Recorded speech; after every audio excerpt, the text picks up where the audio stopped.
नमस्कार दोस्तों, स्वागत है आपका हमारे इस चैनल पर। तो आज के इस प्रैक्टिस सेट में हम भूगोल के सेट को देखेंगे, जो कि बहुत ही इम्पोर्टेंट क्वेश्चन है। तो चलिए हम स्टार्ट करते हैं अपने इन क्वेश्चनों को। और इसके पहले मैंने कई पार्ट भूगोल के करवा चुका हूँ। अगर आप लोग ना देखे हों तो प्लेलिस्ट में जा कर के आप लोग देख सकते हैं। तो चलिए स्टार्ट करते हैं आज के क्वेश्चनों को।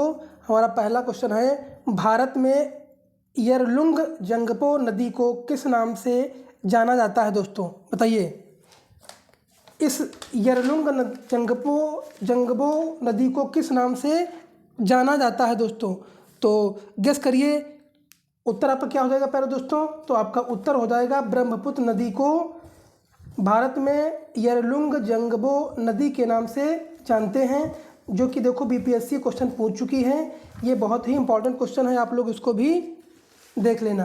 तो आपका उत्तर हो जाएगा ऑप्शन नंबर सी प्यारे दोस्तों। तिब्बत में मानसरोवर झील के पास जिस नदी का स्रोत है वो क्या है दोस्तों? ब्रह्मपुत्र है या सतलज है या सिंधु है या उपयुक्त सभी बताइए दोस्तों। ये भी देखो बीपीएससी क्वेश्चन पूछ चुकी है। इस क्लास में हम वही क्वेश्चन लाते हैं जो कहीं ना कहीं क्वेश्चन पूछा गया है और इम्पोर्टेंट है दोस्तों।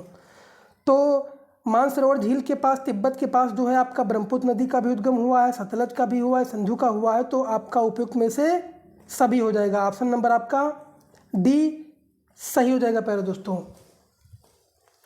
मानस नदी किस नदी की उपनदी है दोस्तों? तो बताइए, मानस नदी किस नदी की उपनदी है प्यारे दोस्तों? बताइए दोस्तों। तो आपका उत्तर हो जाएगा, मानस नदी भी आपकी ब्रह्मपुत्र की उपनदी है, जो कि ये भी बीपीएससी आपका क्वेश्चन पूछ चुकी है। देखिए, ब्रह्मपुत्र की उपनदी है कौन? मानस। तो आपका उत्तर नंबर ऑप्शन नंबर डी सही हो जाएगा प्यारे दोस्तों। ब्रह्मपुत्र नदी तिब्बत में किस नाम से जानी जाती है? तो दोस्तों तिब्बत में सांगपो के नाम से जानी जाती है दोस्तों। ब्रह्मपुत्र नदी तिब्बत में किस नाम से जानी जाती है? तो सांगपो के नाम से जो दोस्तों जानी जाती है। अब देखिए, तिब्बत से संबंधित और इस नदी ब्रह्मपुत्र नदी संबंधित बहुत सारे क्वेश्चन बनते हैं, जो कि हम इस क्लास में देख लेते हैं, जो कि इम्पॉर्टेंट हैं। तिब्बत से निकलने वाले यरलुंग जंगपो नदी को भारत में ब्रह्मपुत्र नदी के नाम से जानते हैं, जो कि आपका क्वेश्चन में भी आ चुका था क्वेश्चन। यह पश्चिमी तिब्बत के आंगसी ग्लेशियर से निकलती है। कौन? यही ब्रह्मपुत्र नदी।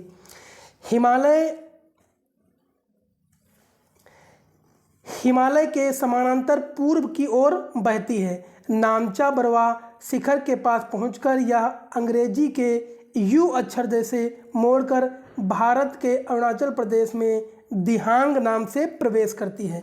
यह क्वेश्चन बनता है कि अरुणाचल प्रदेश में ब्रह्मपुत्र नदी को किस नाम से जानते हैं? तो दिहांग नाम से हम लोग जानते हैं। इंपॉर्टेंट क्वेश्चन है दोस्तों, कॉपी में कहीं ना कहीं नोट कर लेना।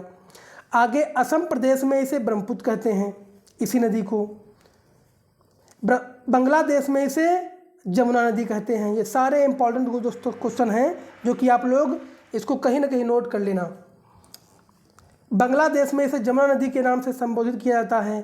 ब्रह्मपुत्र, सतलज और सिंध नदियों का स्रोत तिब्बत के मानसरोवर झील के पास स्थित है, जो कि अभी मैं आपको पहले ही ऊपर करवा चुका हूँ कि ब्रह्मपुत्र, सतलज और सिंधु नदियों का स्रोत कहाँ से होता है? मानसरोवर झील के पास होता है। तिब्बत में उद्गमित होने वाली ब्रह्मपुत्र, इरावदी और मेकांग नदियाँ अपने ऊपरी पाटों में संकीर्ण और समानांतर पर्वत श्रेणियों से होकर प्रवाहित होती है।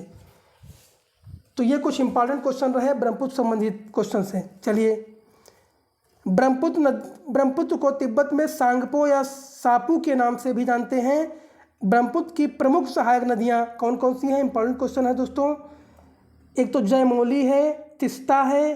कौन सी है? जयमौली, तिस्ता, कामेंग, सुबनसिरी, धनसिरी, दिहांग और पगलदिया, दया भरेली, संकोश और लोहित। ये सब ब्रह्मपुत्र की सहायक नदी हैं दोस्तों। सारी नदियाँ इंपॉर्टेंट हैं दोस्तों, आप लोग याद कर लेना। इसमें से कोई न कोई नदी का नाम देकर पूछा जाएगा कि ये किस नदी की सहायक नदी है।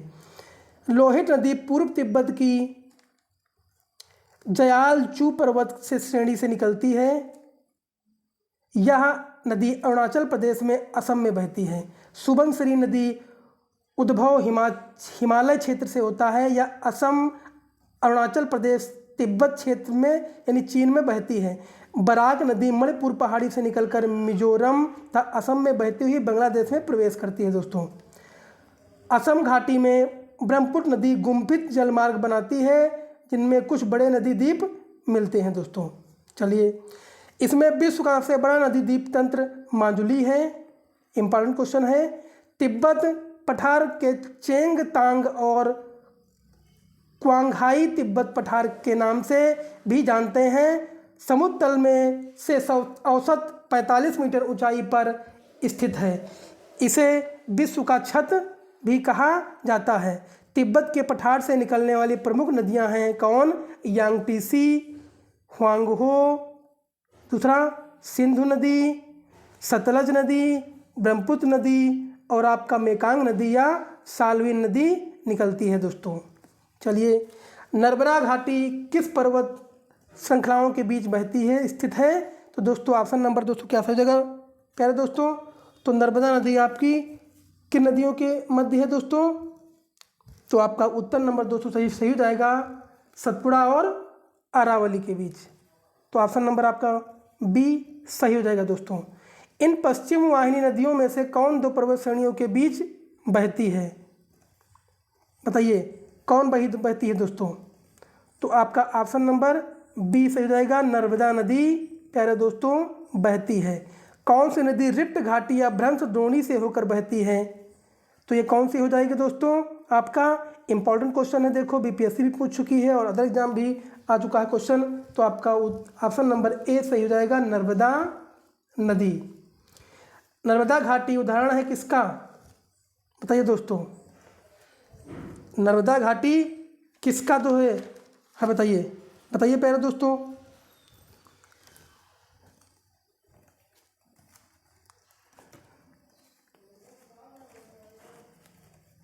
प्यारे दोस्तों बताइए।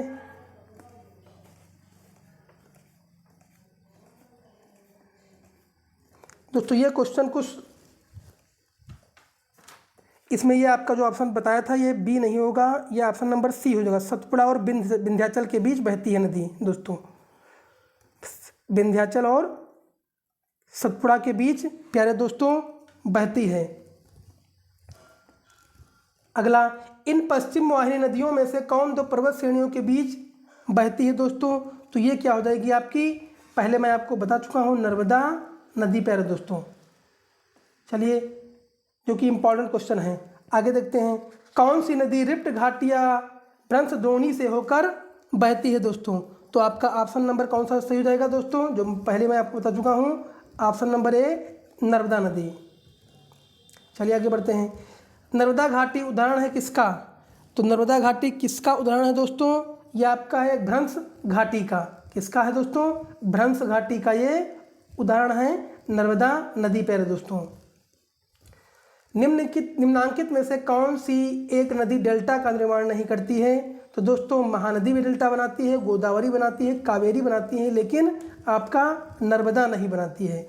जो अरब सागर में गिरती हैं वो कभी डेल्टा नहीं बनाती हैं।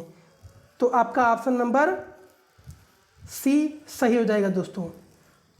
निम्न में से कौन सा विशेष लक्षण नर्मदा नदी के लिए उपयुक्त है? बताइए। जो नर्मदा नदी जो है हमारा क्या है, ये संरचनात्मक मूल है। कौन?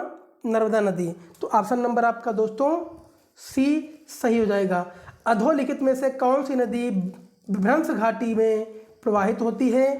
तो बताइए कौन सी नदी है विभ्रंश घाटी में प्रवाहित होती है? बताइए। विभ्रंश घाटी में दो ही नदियाँ प्रवाहित होती हैं, एक तो कौन? नर्मदा नदी और दूसरा क्या है आपका? ताप्ती नदी। तो आपका ऑप्शन नंबर आपका डी दोस्तों सही हो जाएगा। निम्नलिखित में से कौन सोन नदी का वास्तविक स्रोत है? तो बताइए कौन स्रोत है दोस्तों? सोन नदी का स्रोत क्या है आपका? शहडोल जिले में अमरकंटक है। शहडोल जिले में अमरकंटक इसका स्रोत है प्यारे दोस्तों। चलिए, कावेरी नदी का उद्गम है दोस्तों कहाँ है? कावेरी नदी का उद्गम कहाँ होता है दोस्तों? तो ये आपका ब्रह्मगिर की पहाड़ियों में होता है कावेरी नदी का उद्गम प्यारे दोस्तों। तो ऑप्शन नंबर आपका बी सही हो जाएगा। निम्नलिखित में से नदियों में से किसको दक्षिण की गंगा कहा जाता है? तो दक्षिण की गंगा जो है कावेरी नदी को कहा जाता है। और दक्षिण गंगा दोस्तों आप लोग कमेंट करके बताइए कि दक्षिण गंगा किसको कहते हैं। दक्षिण की गंगा एक अलग बात है, दक्षिण गंगा, तो दक्षिण गंगा किसको कहते हैं ये आप लोग कमेंट करके बताइए प्यारे दोस्तों। नदियों की लंबाई के अवरोही क्रम में गोदावरी, महानदी, नर्मदा व ताप्ती का सही अनुक्रम कौन सा है? तो सबसे पहले क्या है आपका? गोदावरी है, फिर आपकी नर्मदा है, फिर महानदी है, फिर ताप्ती है। तो ऑप्शन नंबर आपका बी प्यारे दोस्तों सही हो जाएगा। हाल ही में निम्नलिखित नदियों में से किसको जोड़ने का कार्य किया जाता है? तो दोस्तों जो जोड़ने का कार्य किया गया है हाल में वो गोदावरी और कृष्णा नदी है। तो ऑप्शन नंबर आपका दोस्तों बी सही हो जाएगा। दोस्तों दक्षिण भारत की नदियां प्रमुख रूप से निम्न में से कौन सा अपवाह तंत्र रखती हैं?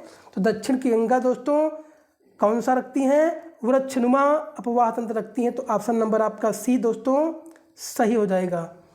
तो दोस्तों इस सेट में हम इतने ही क्वेश्चनों को रखेंगे।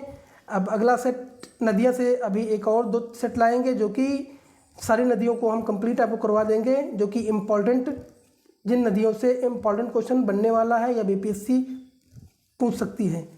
तो वीडियो अच्छा लगा हो तो लाइक करिए, कमेंट करिए और हमारे चैनल को सब्सक्राइब कर लीजिए और ये वीडियो अपने सारे ग्रुपों में सेंड कर दीजिए। धन्यवाद। जय भारत।